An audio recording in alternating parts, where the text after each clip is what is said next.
In the last video we were on the screen, and for your understanding I have divided this whole user interface into some numbering and their names, and we will explain more details in the later videos, but for now we will just click on it. And as you can see, the Revit user interface has been divided into some numbers, like Revit Home, that is number one, which is right here along the quick access toolbar. Then number two is File tab, which is among other tabs like File, Architecture, Structure, Steel. And then number three is Quick Access Toolbar. These are the tools which anybody using Revit will be using frequently. So Revit has decided to put them on front. Number four is basically Info Center or Info Bar. If you are using through your Autodesk account, then surely your ID or your credentials will show here.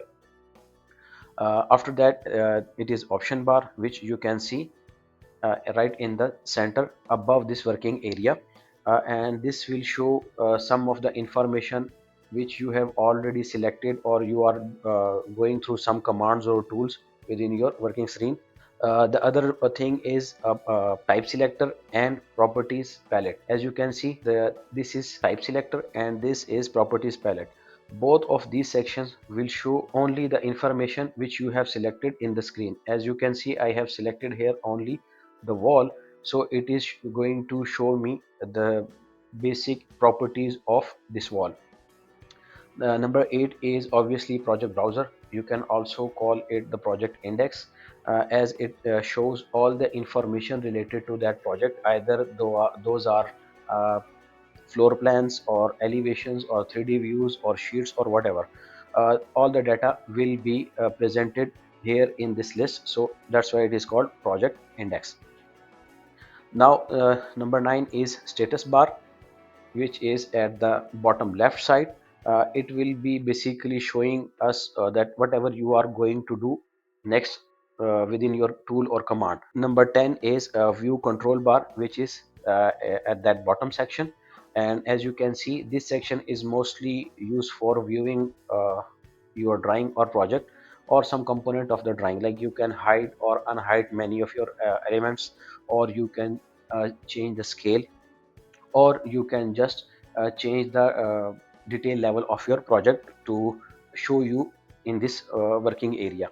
Now this working area, or number 11, is also called the drawing area, which will show you the real-time project modeling within your screen.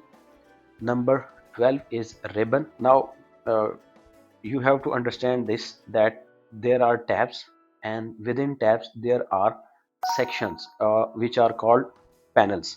So for example, file is a tab, architecture is a tab, structure is also a tab, steel is a tab, and so on in this line.